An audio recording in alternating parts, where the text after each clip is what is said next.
Graça e paz, queridos. Puxa, que animação. Graça e paz. Aleluia. Glória a Deus. Eu estou animado. Você está animado, não? O dia começou meio lusco-fusco, levantei muito cedo, mas parece que está tomando um jeitinho de um solzinho para nós, né? E assim, muito bom. É muito bom estarmos juntos, e é um privilégio estar usando o púlpito dessa igreja para falar com aqueles que eu sou mais chegado e já vivo esse tempo na minha vida, que é esse tempo da velhice, tempo de ser idoso, tempo da melhor idade, como diz a Raquel, né, Raquel? Melhor idade. Que bom. Eu quero pedir que você abra a sua Bíblia, por favor, no Salmo do 139. Salmo de número 139. Se você me dissesse assim, qual é o seu salmo preferido na Bíblia? É claro que eu diria que é o Salmo 23, mas eu tenho uma paixão especial por este salmo. Eu vejo esse salmo como um dos salmos mais lindos dos salmos que constam da Bíblia. Salmo de número 139. Eu vou ler os primeiros 18 versículos. Então, peço a você que tenha paciência, não se distraia, detenha-se na leitura. Se você não conseguir ler, escute, procure escutar aquilo que eu estou lendo. Eu vou ler devagar para que você possa acompanhar, tá bom? Está escrito assim na doce e inerrante palavra de Deus. Senhor, Tu me sondas e me conheces. Sabes quando me assento e quando me levanto. De longe penetra os meus pensamentos. Esquadrinhas o meu andar e o meu deitar, e conheces todos os meus caminhos. Ainda a palavra me não chegou à língua, e Tu, Senhor, já conheces toda. Tu me cercas por trás e por diante, e sobre mim pões a mão. Tal conhecimento é maravilhoso demais para mim, é sobremodo elevado, não o posso atingir. Para onde me ausentarei do Teu Espírito? Para onde fugirei da Tua face? Se subo aos céus, lá estás. Se faço a minha cama no mais profundo abismo, lá estás também. Se tomo as asas da alvorada e me detenho nos confins dos mares, ainda lá me haverá de guiar a Tua mão e a Tua destra me susterá.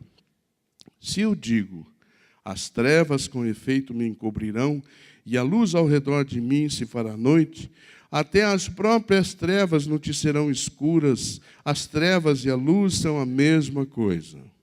Pois Tu formaste o meu interior, Tu me teceste no seio de minha mãe. Graças Te dou, visto que por modo assombrosamente maravilhoso me formaste. As Tuas obras são admiráveis, e a minha alma o sabe muito bem. Os meus ossos não Te foram encobertos, quando no culto fui formado e entretecido como nas profundezas da terra. Os Teus olhos me viram a substância ainda informe, e no Teu livro foram escritos todos os meus dias, cada um deles escrito e determinado, quando nenhum deles havia ainda. Que preciosos para mim, ó Deus, são os Teus pensamentos, e como é grande a soma deles. Se os contasse, excedem os grãos de areia, contaria, sem jamais chegar ao fim. Eu poderia ler todo o Salmo, mas o nosso tempo não permite que nós tenhamos. Eu prefiro usar esse tempo que eu tenho agora para a gente conversar a respeito do Salmo. Como eu disse, este é tido como um dos poemas mais lindos do Saltério, desse livro que nós chamamos de Salmos. A sua estrutura, ela é composta de 4 estrofes. Eu não sei se na sua Bíblia tem esse mecanismo. Na minha Bíblia, se você tiver o mesmo mecanismo, na minha Bíblia, a primeira letra de alguns versículos é negrito. Não sei se você já viu, na minha Bíblia, No primeiro versículo, Senhor, o S é em negrito. Isso quer dizer que ali começa um pensamento. E ele vai terminar onde começa outro pensamento. Então, no 7, você vai ver que existe em negrito, se você tiver esse mecanismo na sua Bíblia. Tem outra vez essa palavra, a primeira letra em negrito. O para na minha Bíblia, o P está em negrito. Então, até o versículo 6 é um pensamento. No 7 começa outro pensamento e ele vai até o versículo de número 12. Depois, no 13, começa novamente, vai até o 18, e o 19 começa em tomara, o T está em negrito, e aí vai até o 24. Se você tem esse mecanismo na sua Bíblia, toda vez que você for ler um texto, leia sempre de um negrito a outro negrito. Aí você vai ter um pensamento fechado, você entendeu? É muito mais fácil de você estudar a Bíblia quando você observa todo o contexto que é usado naquele intervalo. A gente chama isso, há um nome, como é que nós chamamos, seminarista?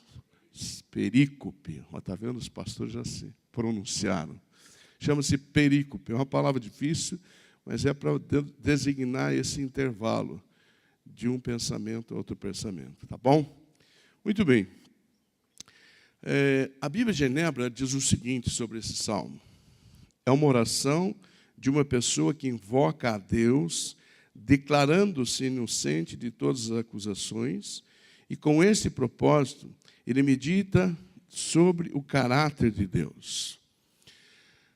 Eu gosto muito desse texto, queridos, que para mim ele está bem dividido o texto, é um texto que é fácil de estudar, um texto que é didático, um texto que dá para tirarmos inúmeras, eu acho que daria para pregar nesse texto muito tempo. Se você pegar a beleza dos textos, você vai ver que cada versículo daria para fazer uma pregação. Então, no mínimo, você teria aqui 24 pregações que você poderia fazer tranquilamente sobre esse texto. Mas nesse texto eu vejo claramente, está bem claro, 2 dos atributos de Deus e um terceiro que eu entendo que também está destacado nesse texto. E o que são atributos? São atributos somente atribuídos a Deus, que só Deus tem. Os atributos são onisciência. Sabe o que é onisciência? Deus sabe todas as coisas. A onipresença, quer dizer que Deus está em todos os lugares. E a onipotência, que Deus tem todo o poder. Eu vou tentar te mostrar isso. E o que são atributos? Atributos são qualidades, propriedades, virtudes ou perfeições de uma pessoa particular ou de um ser. Como Deus é um ser, ele possui qualidades ou características que fazem que ele seja quem ele é e um ser único. Um ser único. Uma vez eu escutei uma história de um moço que vinha de uma herança espírita. E ele me disse que ele se converteu ao Senhor Jesus, nunca mais esqueci isso, quando ele estava invocando uma entidade, e aquela entidade disse que ela estava em vários lugares. Ele falou assim, espera aí, uma entidade não pode estar em vários lugares. Só Deus pode estar em vários lugares. Naquele momento ele falou, isso aqui é farsa. Porque ninguém tem o atributo da onipresença. Isso não quer dizer que Deus está em todos os lugares. Você vê Deus em todos os lugares. Você entende isso? Porque Deus não é físico. Deus é espírito. Então, você vê Deus em todos os lugares.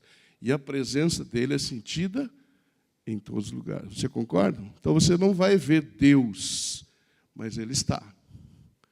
Ele se faz presente. Você entende isso ou não? Porque Deus é metafísico. Deus é espírito. Você não consegue pegar em Deus. Deus não tem olhos, não tem mãos. São metáforas usadas por Deus. E ninguém sabe como é Deus. Porque senão a gente já tinha uma imagem de Deus aqui, não tinha? Uma grande estátua de Deus aqui, se a gente soubesse como Deus era. Ninguém nunca viu Deus. A única pessoa que teve um vislumbre de Deus foi quem? Moisés, que Deus falou assim, olha, eu vou passar e você vai olhar por uma fresta de uma rocha. Se você me vir, você morre fulminado. Moisés teve um vislumbre de Deus por trás da fresta de uma rocha.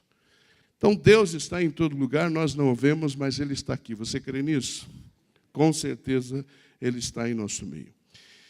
Vamos dar uma olhadinha no texto e tentar ver Deus nesses 3 atributos que eu passei para vocês, através desse texto. O primeiro grupo, a primeira estrofe da Bíblia está do versículo 1 ao 6º. Eu não vou ler de novo, que eu já li pausadamente, com calma o texto. Mas, nesse intervalo, nós vamos ver que Deus é onisciente. Tu me sondas e me conheces, sabe quando me assento e quando me levanto, de longe penetra os meus pensamentos, esquadrinhos o meu andar e o meu deitar, conhece todos os meus caminhos, a palavra ainda não me chegou à língua. Então, Deus sabe todas as coisas. Em relação a nós, Ele sabe tudo. Ele sabe tudo sobre nós. O salmista está dizendo, Senhor, Tu me sondas. E eu fui procurar a explicação, o significado da palavra sondas, quer dizer, ou sondar, é examinar ou explorar com sonda. Aí eu fiquei imaginando, Deus penetra o nosso íntimo. Talvez regiões que a gente nem saiba que existam, Deus penetra profundamente o nosso ser. Deus é capaz de chegar ao mais íntimo do nosso ser.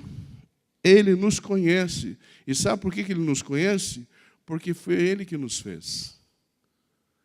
Foi Ele que nos fez e Ele conhece os detalhes da nossa vida.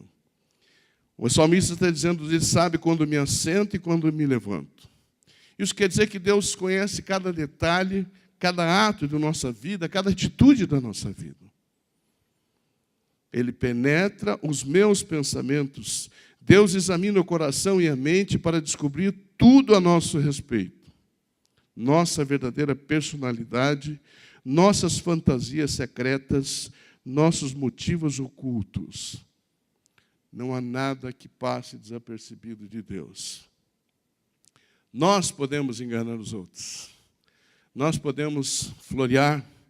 Nós podemos, muitas vezes, até ludibriar, ou até inconscientemente não sermos verdadeiros. Mas Deus conhece as intenções do íntimo do nosso coração. Por isso, queridos, nós podemos orar em silêncio ou não? Se você se ajoelhar, eu me ajoelhar agora, e não falar em voz alta, Deus ouve ou não? Deus ouve. Por que Ele ouve? Ele está dizendo, o texto está dizendo que Deus, a palavra ainda não me chegou à língua e Tu, Senhor, já conhece toda. Ele penetra o meu pensamento e Ele sabe o que eu vou falar. Se Ele sabe o que eu vou falar, isso quer dizer que Ele sabe o que eu vou pedir e Ele tem consciência daquilo que eu estou conversando com Ele. Ou tenho conhecimento do que eu estou conversando. Então, quando eu oro em silêncio, não sei se dá para dizer oro em silêncio, mas quando eu não falo, não verbalizo em voz alta, Deus está ouvindo a minha oração. O salmista diz que Ele esquadrinha, no versículo de número 3, esquadrinhas o meu andar e o meu deitar. Esquadrinhar quer dizer esmiuçar, investigar, observar. E eu achei interessante, o meu deitar quer dizer que quando eu vou dormir, Deus também está comigo. Salmo 127, 2 diz o quê? Aos seus amados, Ele o dá enquanto dorme. Eu não sei vocês, minha esposa fala assim, que não precisa muita coisa para eu dormir. Eu deito e durmo. Eu acordo cedo, mas eu deito e durmo. Às vezes ela está falando comigo, de repente eu já não estou mais lá. Um dia eu estava olhando o celular na cama assim, ela me disse que eu parei assim e dormi, com ele em pé. Falei, Jesus amado. Eu não tenho problema de dormir, queridos, porque eu creio que a mim, que eu creio que eu sou amado de Deus, Ele me dá enquanto eu durmo. É muito bom saber dessa realidade que Deus me dá enquanto eu durmo. No versículo 6, Deus está mostrando o estado do salmista, ante a onisciência de Deus. Veja o que ele diz. Tal conhecimento é maravilhoso demais para mim, é sobremodo elevado, não o posso atingir. Eu não sei você, mas eu fico pensando que Deus é esse que é capaz de saber que a palavra ainda não chegou à minha língua e Ele já sabe tudo. Que Deus é esse que conhece o meu pensamento, que Deus é esse que sabe o que eu vou fazer, que Deus é esse que sabe o que eu estou intentando fazer, que Deus é esse que me conhece profundamente, que mesmo eu não sei o que eu estou sentindo, mas Ele já sabe. Eu não sei você, mas eu não posso atingir. É sobremodo elevado. É maravilhoso demais. Esse Deus, que é o nosso Deus, Ele sabe tudo sobre você. Ele sabe tudo sobre mim. Por isso, nunca falseie diante de Deus. Eu não sei você, mas quando eu me ajoelho diante de Deus, quem me escuta acha que eu estou doente. Porque eu choro na presença de Deus, eu peço a Ele que me perdoe, que Ele não me fulmine, porque eu sou mau. Eu digo, Senhor, as tuas misericórdias são a causa de eu não ser consumido. Se eu estou vivo, porque o Senhor é maravilhoso, porque eu não mereço. Então, quando você estiver na presença de Deus, não adianta você ficar, Senhor, sabe o que é? Não se justifique, Deus, eu menti, Senhor, eu adulterei, Senhor, eu julguei as pessoas, eu fofoquei. É assim, diante de Deus, nós temos que estar desnudos, estar abertos, porque Ele sonda o nosso profundo. Segundo atributo que nós vemos no texto que lemos é o da onipresença, dos versículos 7 ao 13. Veja, a presença pessoal de Deus está em todos os lugares da criação. Eu não sei vocês, a Dorcas e eu, nós estamos fazendo um jardinzinho ao lado da nossa casa, e a gente está comprando flores variadas. E às vezes eu chego até aquele lugar e começo a olhar as flores. E eu fico, meu Deus, como é que pode ter tanta variedade de cores, de tamanhos, de desenhos? Eu não sei se você já observou a flor do amor perfeito. Já observou? Tenta observar com cuidado uma florzinha daquela flor que chama-se amor perfeito. Você não vai conseguir atingir. Você não vai conseguir compreender que, às vezes, uma cor do amor perfeito, muitas vezes ele vem junto com outra cor. Já percebeu isso? Não? Ele tem várias cores na florzinha, e, às vezes, uma das cores que tem na florzinha, ela vem misturada com outra cor. Eu falei, como é que pode isso? Quando você pega um beija-flor, pensa bem, como é que pode um serzinho daquele? Uma vez nós gravamos em câmera lenta, é maravilhoso aquele bichinho. Não sei se você sabe que ele voa para trás, ele para no ar. Como é que pode? Como é que pode isso? Então, se nós olharmos a criação, não tem como você não ver Deus. Por isso, Deus está em todo lugar. Lá em Romanos diz assim, porque você não percebeu isso de Deus, você não tem desculpa. Se você olha a obra de Deus e não vê Deus, você não tem desculpa. É indesculpável, diz Paulo, quando fala aos Romanos. Não há lugar em que Deus não esteja, queridos. Davi, ele faz algumas perguntas, ele diz assim, se eu digo às trevas, primeiro ele começa assim, se subo aos céus, lá estás. Se faço a minha cama no mais profundo abismo, lá estás também. Se tomo as asas do alvorada e me detendo nos confins dos mares, ainda lá me haverá guiar a tua mão, e a tua destra me susterá. Se digo, as trevas com efeito me encobrirão, assim por diante, são perguntas retóricas, ou são afirmações retóricas. E o que é uma pergunta retórica, uma afirmação retórica? É uma interrogação que não tem como objetivo obter uma resposta, mas sim estimular a reflexão sobre determinado assunto. O que o salmista, o que Davi está querendo dizer, ele não está questionando, querendo saber, ele está dizendo assim, como é que pode? Se eu subo aos céus, o Senhor está lá. Se eu desço o mais profundo abismo, o Senhor está lá. Deus está em todo lugar, queridos.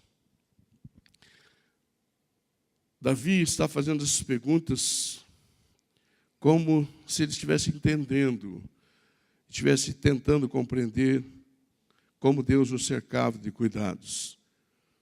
De onde nós podemos fugir da presença de Deus, queridos? Nada, nunca, impossível. Deus está em todos os lugares. E eu fiquei pensando, o que significa se suba aos céus? O que significa que suba aos céus? Quando que a gente está emocionalmente, vivendo um momento como esse, se suba aos céus, tudo está bem.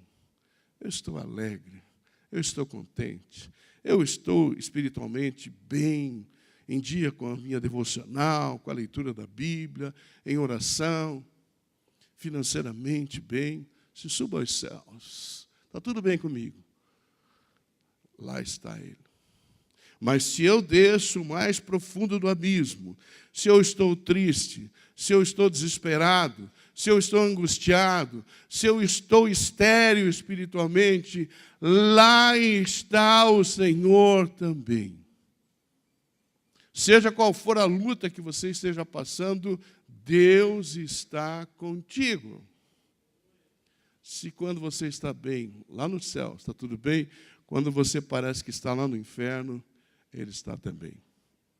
Ainda que eu ande pelo vale da sombra da morte, Tu estás comigo. Deus está conosco em toda e qualquer situação, queridos. Não há trevas que possam deter a presença de Deus. Não há situações que nós estejamos vivendo que Deus não esteja presente.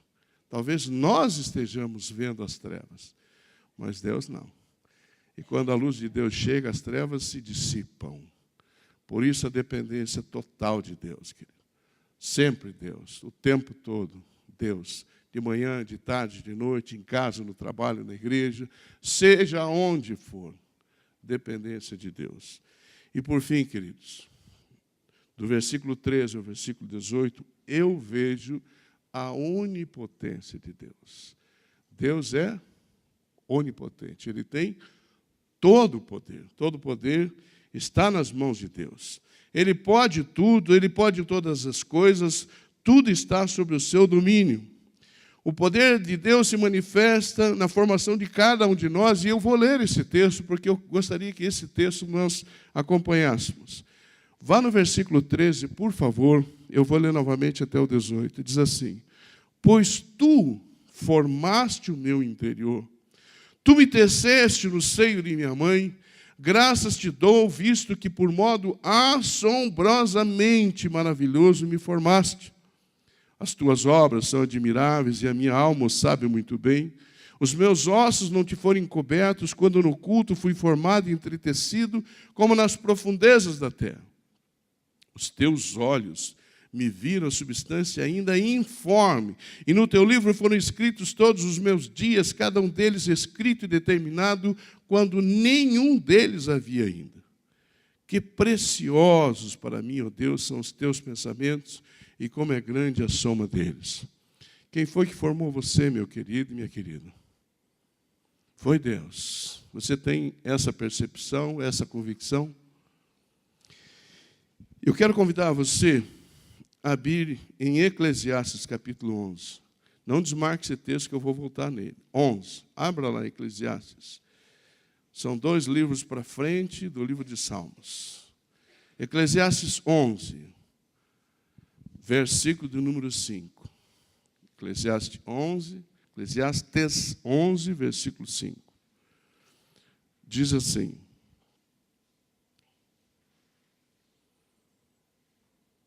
ok.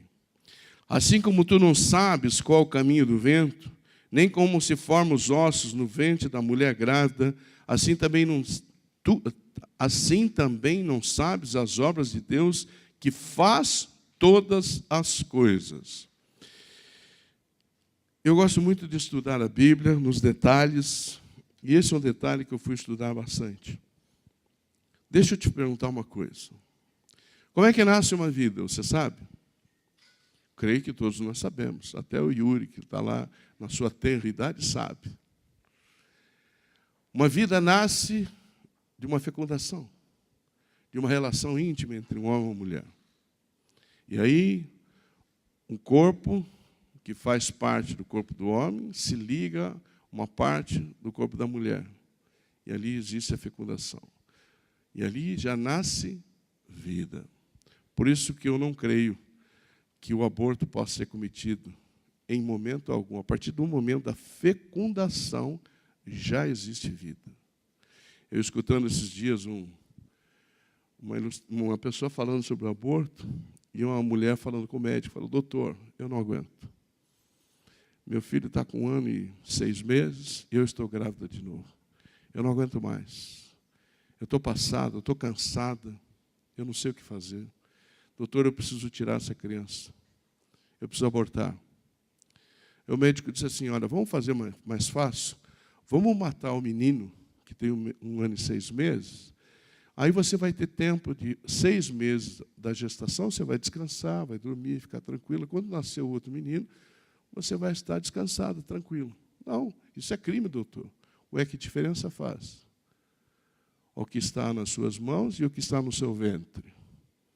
Então, queridos, nunca aceite essa conversa mole que está por aí. Aborto é aborto. Tirou a vida, matou, é crime. Pode ser na sua concepção. Dias, aquilo ali já é vida. A hora que o espermatozoide fecundou o óvulo, já tem vida. Já tem vida. Mas deixa eu perguntar a você. O salmista está dizendo como se formam os ossos no ventre da mulher grávida. Eu fui aprofundar para entender isso. Tenta pensar comigo. É um corpo gelatinoso que fecunda um corpo gelatinoso. Como é que se formam os ossos? Aí você vai dizer: esse pastor está por fora. Nosso corpo tem cálcio. Então, o cálcio vem, se junta àquele corpo gelatinoso e se formam ossos. Mas se fosse assim, ficaria uma bola de osso, não ficaria?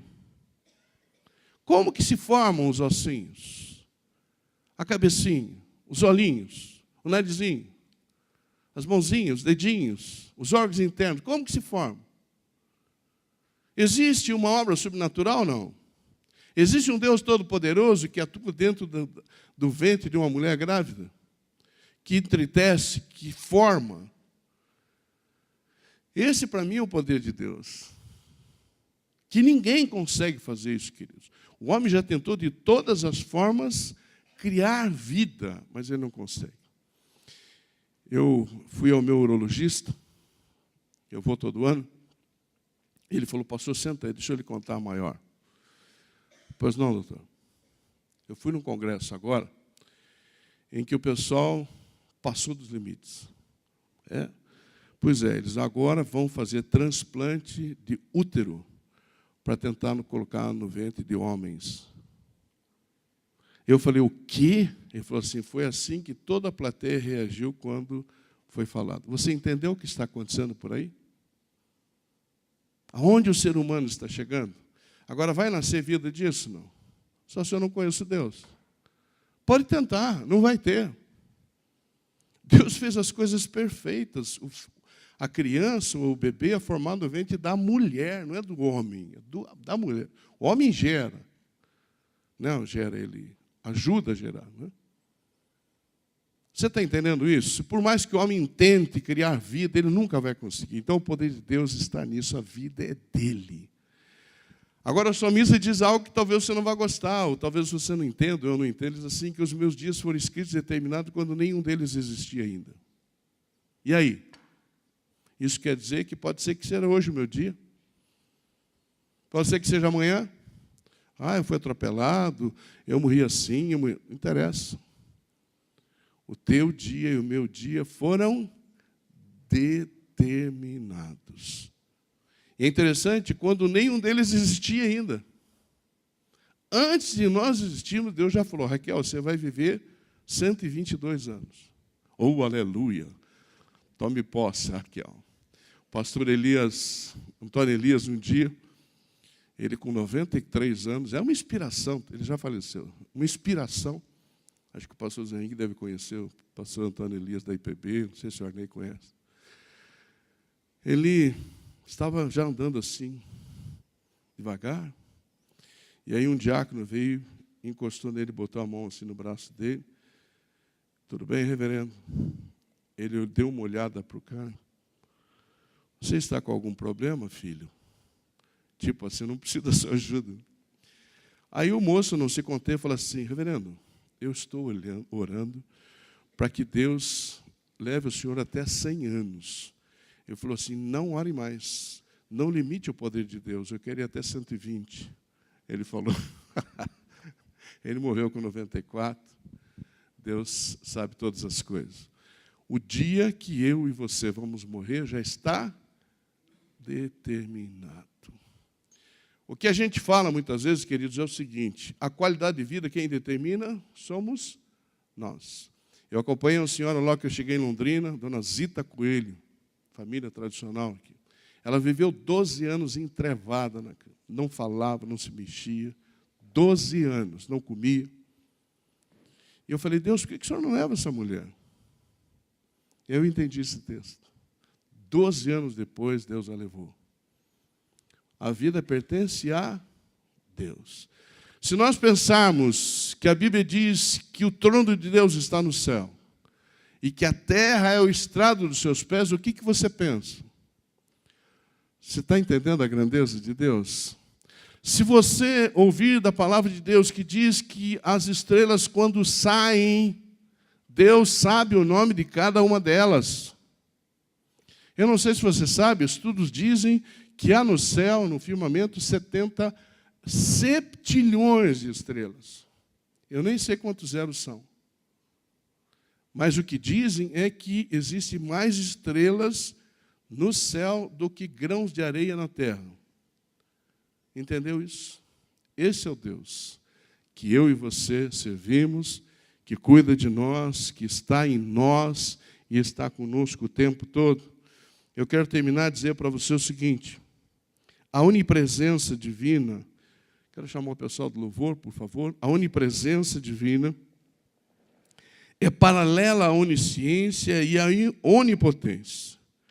Ele conhece e pode tudo, porque está em todos os lugares. Como você tem vivido a sua vida, como eu tenho vivido minha vida? Será que nós cremos nesse Deus que é onisciente, onipresente e onipotente?